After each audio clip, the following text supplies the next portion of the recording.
«19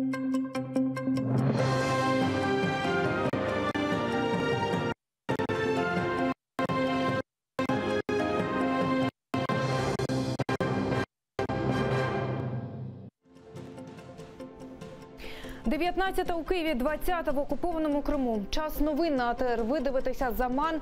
Підбиваємо підсумки 22 листопада. Я Софія Бляєва. Добрий вечір.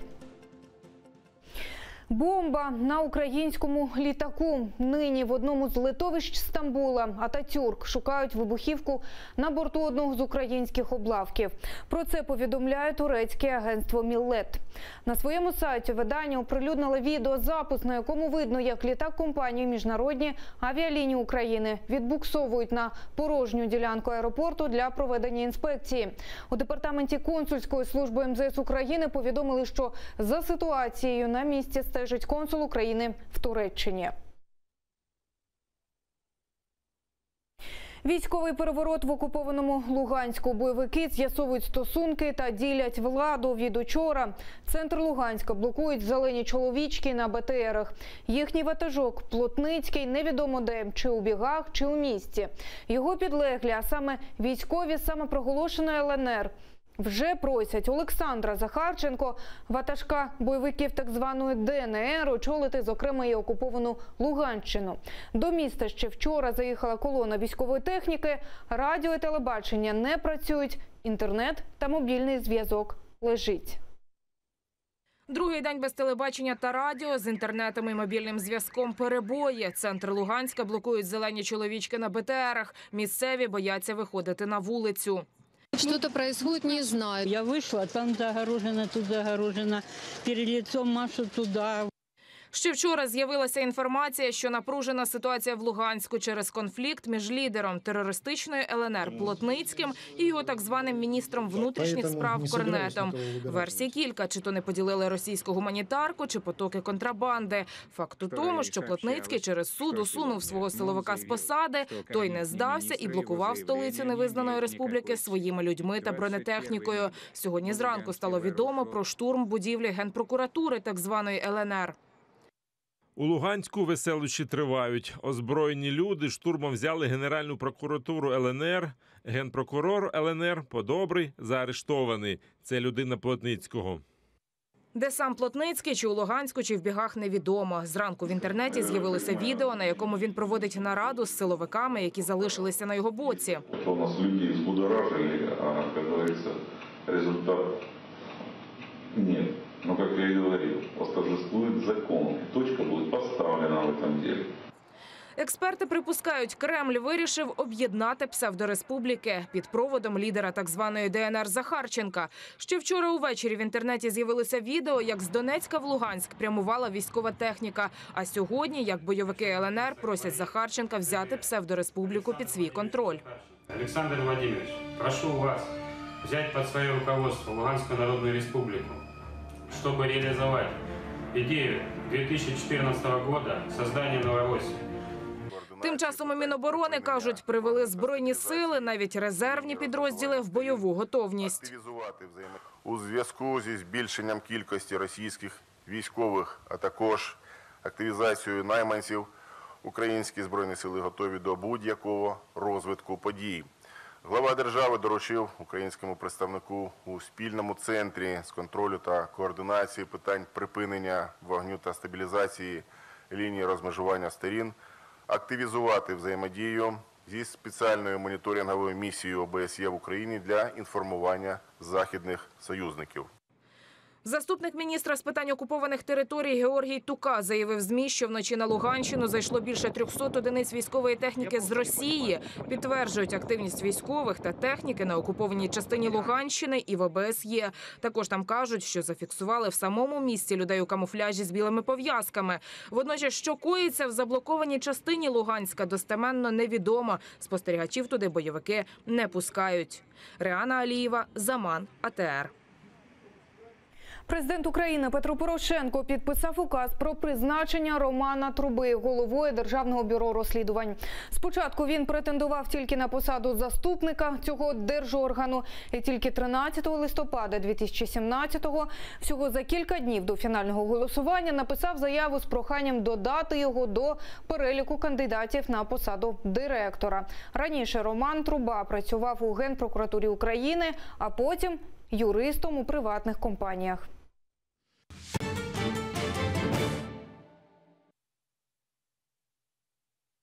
Директор Національного антикорупційного бюро України Артем Ситник відкинув усі закиди у свій бік щодо ймовірного розголошення таємниці слідства. Каже, це спроба дискредитації усіх антикорупціонерів. Детальніше розповість наша Олена Стецюк. На засіданні парламентського комітету перші особи антикорупційних органів. Натомість депутати не всі, тож кворуму немає, каже голова комітету Єгор Соболєв.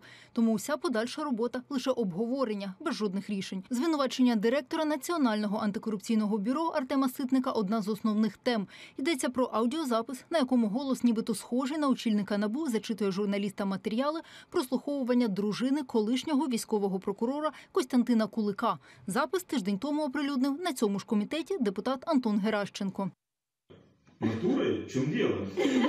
Налог с подарка, за это тоже платится. Если ты даже насосала, все равно плати налог.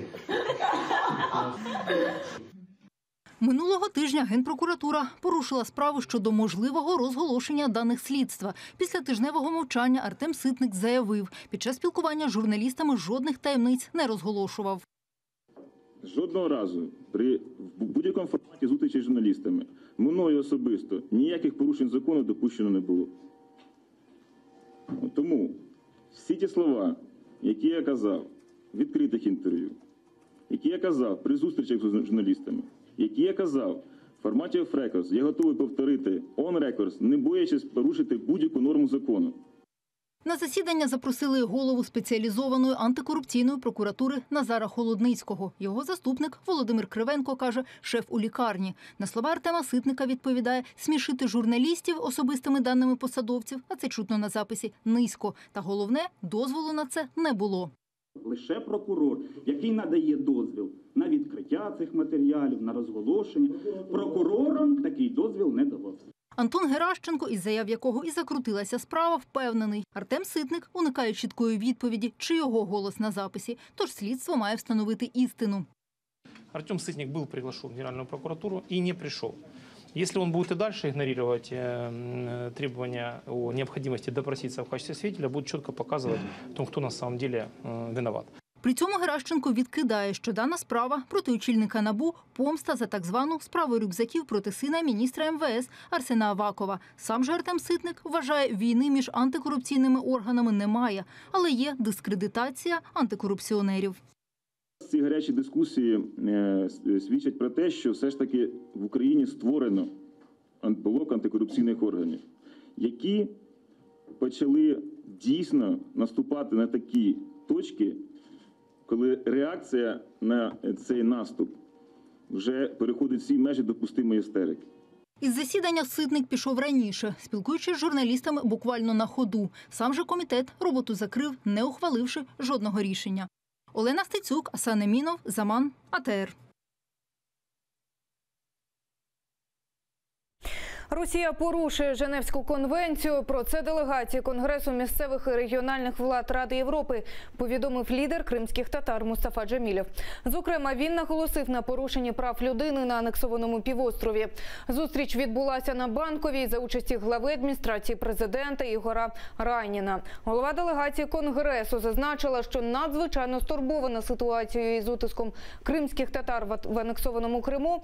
І нині Міжнародний конгрес уважно слідкує за перебігом подій на півострові та фіксує численні порушення прав людини. Зірці телесеріалу «Свати» Федору Добронравову заборонили в'їзд в Україну.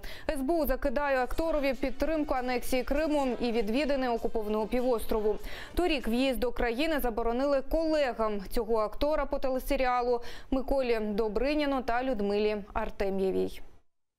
Нами було прийнято рішення про заборону в'їзду на 3 роки російському артисту Федору Добронравову, який неодноразово відвідував АРК Крим та підтримував публічно анексію Криму. Крім того, СБУ повідомила про те, що зібрала доказову базу злочинів окупаційної влади в Криму. Матеріали передадуть до Міжнародного кримінального суду. Справа про напад на журналістів. Прокуратура Автономної Республіки Крим розпочала кримінальне провадження за фактом подій 2014 року. Тоді поблизу Севастополя представники так званої самооборони Криму напали на знімальну групу одного з українських телеканалів. Їхню машину спочатку переслідували, а коли наздогнали, витягли з автівки та побили журналістів. Постраждало 6 журналістів, серед них і один грецький кореспондент. Нападники знищили професійну техніку та пошкодили автівку. Відомості про цей факт внесені до Єдиного реєстру досудових розслідувань за статтею 345 прим. 1 Кримінального кодексу України. Санкція цієї статті передбачає відповідальність до позбавлення волі до 14 років. Досудове розслідування триває.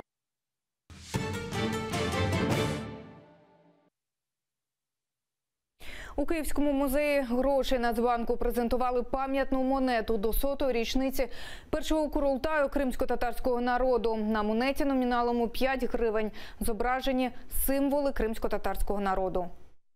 Пам'ятну монету номіналом 5 гривень від сьогодні можна придбати на сайті НБУ та в офіційних точках розповсюдження. Це вже друга монета, присвячена корінному народу Криму – кримським татарам. Ідея її зробити з'явилася ще 1,5 роки тому. У авторів не було сумнівів, як має виглядати монета. Тому і дизайн створили швидко. Під час презентації було кілька варіантів, але ми виходили з того, що маємо відобразити на монеті все те, що для нас дійсно було важливо, все те, що було прийнято під час першого Курултаю кримсько-татарського народу. На аверсі монети – карта півострова, рядки кримсько-татарського гімну та тамга. На реверсі – делегати першого з'їзду Курултаю і написи українською і кримсько-татарською мовами «100 років першому Курултаю кримсько-татарського народу». Те, що зробив Національний банк України з відомими художниками Володимиром Тараном, художниками Сергієм та Олександром Хороками, це просто чудове таке проявлення, знаєте, української поваги до одного з корінних народів України, до кримських татар. Присутні на презентації впевнені – це визначна подія в спільній українській та кримсько-татарській історії. Сегодня мы особо благодарны вам всем, что вы внесли частичку своей души, частичку своего времени, самого драгоценного, создавая сегодня монету, которая говорит, утверждает, что Крым – это Украина. Монета вийшла тиражем в 35 тисяч штук. Купити її можна за 43 гривні. Оксана Гуцул, Ельдар Таракташ, Заман, АТР. Крим по венах. Фотовиставка з такою назвою відкрилась у Кримському домі у Києві. Автор фоторобіт Зарема Ялибойлю зробила унікальні знімки Криму. Виставка приурочена до Дня Гідності і Свободи України. Детальніше розкаже наша Маргарита Потапова. Вона наживо з нами. Маргарито, розкажи докладніше про виставку. Вітаю, студія. Буквально декілька хвилин тому тут у Кримському домі розпочалась презентація фотовиставки кримського фотографа Зареми Ялибойлю. Тут представлені 17 фоторобіт дівчини і зазначу, що це перша її фотовиставка у Києві. До цього дівчина показувала свої роботи тільки у Криму. На фото представлені пейзажі майже з усіх куточків Криму. Роботи друкували вже тут, у Києві. Ось ви можете бачити, що вони в досить великого масштабного розміру. Зарема захоплюється фотографією з 15 років. І кримські пейзажі, які тут представлені, дівчина знімала протягом декількох років і потім відбирала, які найкращі. Цією виставкою Зарема прагне показати усю красу Криму усім глядачам і відвідувачам Кримського дому. Крім фотовиставки, сьогодні тут також запланована презентація офіційного твіттеру Криму і також офіційного сайту Кримського дому. І серед гостей на захід прийшли заступник голови Меджлісу кримсько-татарського народу Ільмі Умеров, а також режисер Ахтем Сейтаблаєв. Наразі тут має розпочатися лекторій про ранні уроки Криму, і після цього ми очікуємо на презентацію сайту і твіттеру.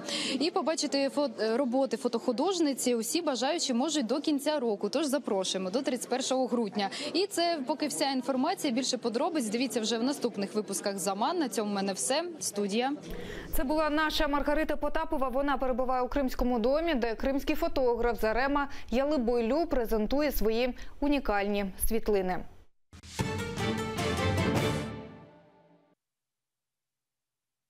Чотири підлітка загинуло. Один із надтяжкими травмами у лікарні на Дніпропетровщині. На величезній швидкості автівка злетіла із траси, кілька разів перекинулась та влетіла у дерево. В машині було 4 неповнолітніх, 2 дівчини та 2 хлопця загинули на місці. І ще один парубок шпиталізований. Нині він у вкрай важкому стані. Одну людину достали і відвезли на скору допомогу.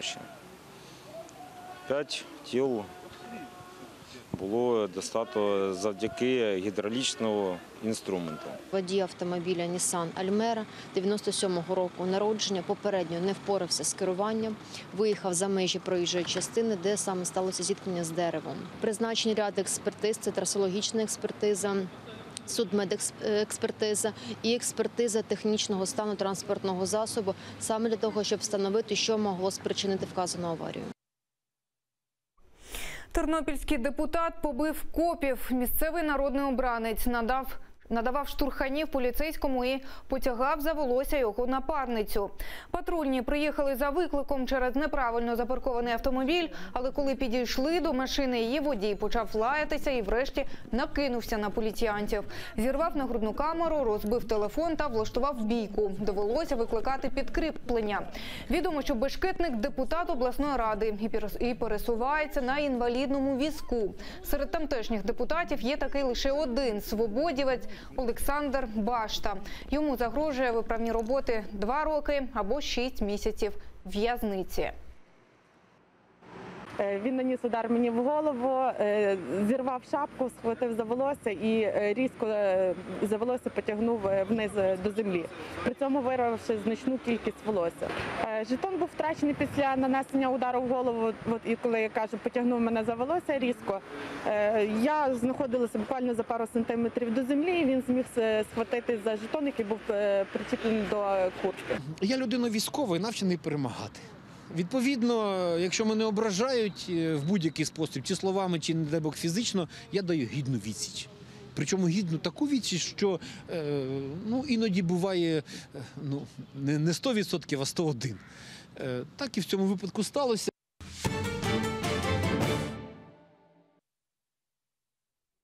Довічне ув'язнення – такий вирок Міжнародний трибунал ООН щодо злочинів колишньої Югославії виніс колишньому командувачу армії боснійських сербів Радку Младичу. Його звинуватили винним у геноциді і злочинах проти людяності. Радко Младичу вже 75, і нині решту свого життя він проведе у в'язниці в Нідерландах. Таке рішення виніс Гаазький трибунал. Колишній командувач армії боснійських сербів був шокований такою ухвалою і почав сперечатися із судом. Брехня, ганьба вам.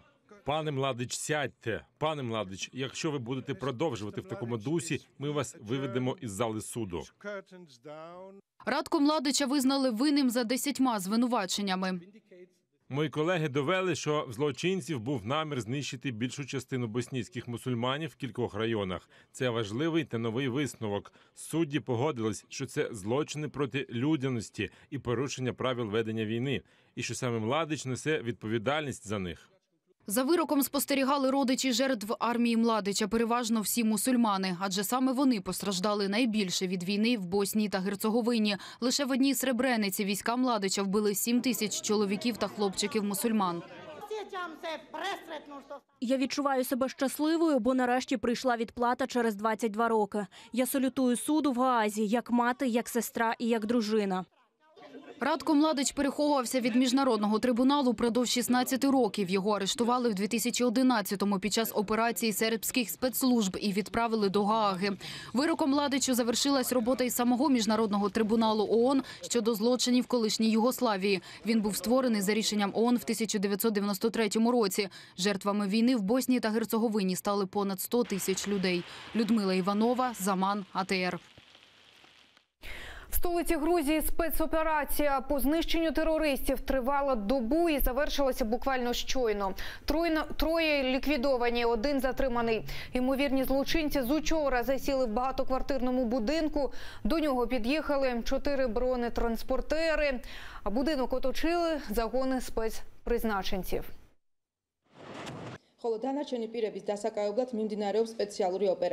Згідно з нашою інформацією, підозрювані не є громадянами Грузії. Контртерористичний центр та Державна служба безпеки провели з ними багатогодинні перемовини, вмовляючи їх здатись, однак врешті підозрювані відкрили вогонь. Одного офіцера поранено. Наразі це всі новини. Не пропустіть наступні випуски «Заман» та залишайтеся з АТР.